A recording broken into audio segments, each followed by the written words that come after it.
আমি ডায়েট করি বলে কি আমি মিষ্টি নাস্তা তৈরি করতে পারবো না? আর মাঝে মাঝে মিষ্টি নাস্তা খেতে হয় ডায়েটের মধ্যে। যারা মেনটেনে আছেন তারা খেতে পারেন। আর খাওয়ার নিয়মটা অবশ্যই জানলে কোনো প্রবলেম হবে না।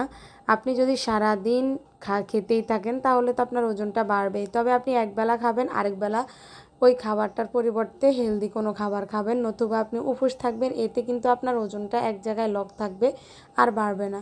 আসসালামু আলাইকুম এভরিওয়ান, কেমন আছেন সবাই? আশা করি অনেক বেশি ভালো আছেন। আমিও আপনাদের দোয়ায় আলহামদুলিল্লাহ অনেক বেশি ভালো আছি।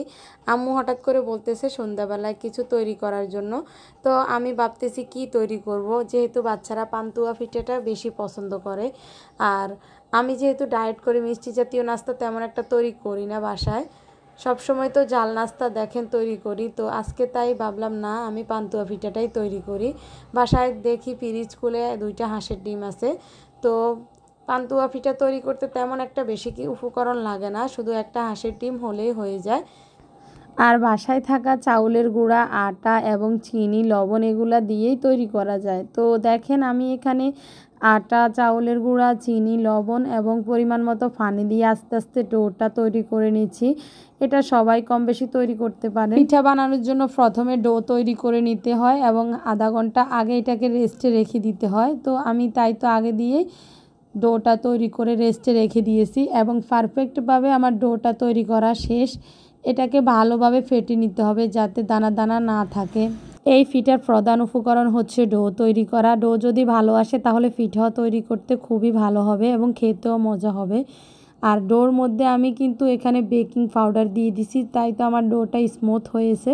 এখন চুলায় একটা কড়াই বসে দিয়েছি এবং তেল দিয়ে দিছি পরিমাণ মতো। এখানে প্রথমে ডিমটাকে হাফ বয়েল করে নিতে হবে।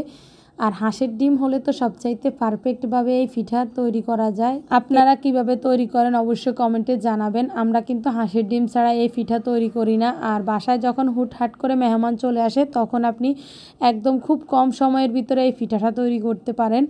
ডিমটা হাফ বয়েল করা শেষ। এখন ডোয়ের মধ্যে ডিমটা দিয়ে দিব এবং ডিমটাকে এপাশ ওপাশ ভালোভাবে ডুবিয়ে নিব ডোয়ের মধ্যে।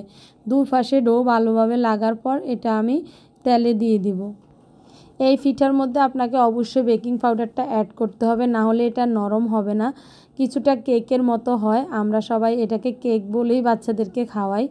আসলে এই বাচ্চাদেরকে পান্তুয়া পিঠা বললে বাচ্চারা চিনে না, যার কারণে বলতে হয় যে তোমাদের জন্য ডিমের কেক তৈরি করতেছি অন্য স্টাইলে। এই পিঠা বানানোর ফাঁকে আমার মেয়েটা কয়েকবার কিচেন রুমে এসে বলতেছে এটা কিভাবে কেক হলো, তেলে দিয়ে কি কেক তৈরি করা হয়? আমি বলছি যে না, এটা অন্য স্টাইলে তোমাদের জন্য কেক তৈরি করতেছি, এটা খুবই মজা হবে। তো আমি জানি সবার বাচ্চারাই এরকম অনেক প্রশ্ন করে। আনকমন কিছু তৈরি করলে তো তাদের আর কোনো হুঁশ থাকে না, সারাদিন কিচেন রুমে আসা যাওয়া করে। তো যাই হোক, হয় নাই কেন এটার জন্য কান্নাকাটি করতেছে আর আমি তাদেরকে বোঝাচ্ছি। এর ফাঁকে আমি পিঠাগুলোকে এক এক করে এভাবে এপাশ ওপাশ ডুবিয়ে আবার তেলের মধ্যে দিয়ে দিয়েছি। তবে এই পিঠাতে তেলটা একটু বেশিই টানে, আমি বারবার তেল দিচ্ছি আর তেলটা শুকাই গেছে। তো যাই হোক, অবশেষে আমার পিঠাটাকে এপাশ ওপাশ উল্টিয়ে ভালোভাবে ভেজে নিয়েছি। ফাইনালি আমার পিঠা তৈরি করা শেষ। তবে এতক্ষণ পর্যন্ত ফ্যানের সামনে দিয়ে রাখছি। এই পিঠা ঠান্ডা না হলে কাটা যায় না, একটা ছুরির সাহায্যে কাটতে হয়। তবে পিঠাটা আগে ঠান্ডা হতে হবে। তারপরে এখনও মোটামুটি ঠান্ডা হয় না, বাচ্চারা বেশি কান্নাকাটি করতেছে দেওয়ার জন্য, তাই তো আমি কেটে দিচ্ছি। এই তো পিঠা কাটার পর ভিতরের ফাইনাল লুকটা। আসলে আমি ভাবতেছি ডিমের কুসুমটা কই গেল। যাই হোক, এক পিস করে কাটবো আর ডিমের কুসুমটা খুঁজে বের করব কোন পাশে ডিমের কুসুম গেছে। বাচ্চারা এদিকে খুব কান্নাকাটি করতেছে তাদেরকে দেওয়ার জন্য। আমি বলতেছি যে ভিডিও করতেছি, ভিডিও শেষ হলে তোমরা খেতে পারবে। আসলে বাচ্চারা এমনই, কোনো নতুন কিছু আইটেম তৈরি করলে খুব কান্নাকাটি করে খাওয়ার জন্য, কিন্তু যখন দেই তখন বেশি খুব একটা খায় না, এক পিস খেলেই তাদের আর ভালো লাগে না। আমি জানি সব বাচ্চারাই এমন করে, তবে আমাদের ঘরের যে বাচ্চা আছে ওইগুলো একটু বেশিই করে। আপনাদের ঘরের বাচ্চারা কেমন করে অবশ্যই কমেন্টে আমাকে জানাবেন। ফিটা একটু গরম হালকা, যার কারণে আমি কাটতে গিয়েও ধরতে পারি না ঠিক মতো। তো ফাইনালি ডিমের কুসুমও পেয়ে গেলাম।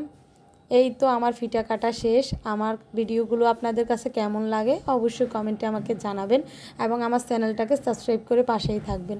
লাইক কমেন্ট শেয়ার করবেন। ভালো থাকবেন সবাই, সুস্থ থাকবেন। আজকের ভিডিওটা এই পর্যন্তই। নেক্সট ভিডিওতে দেখা হচ্ছে। ভালো থাকবেন সবাই। আল্লাহ হাফেজ।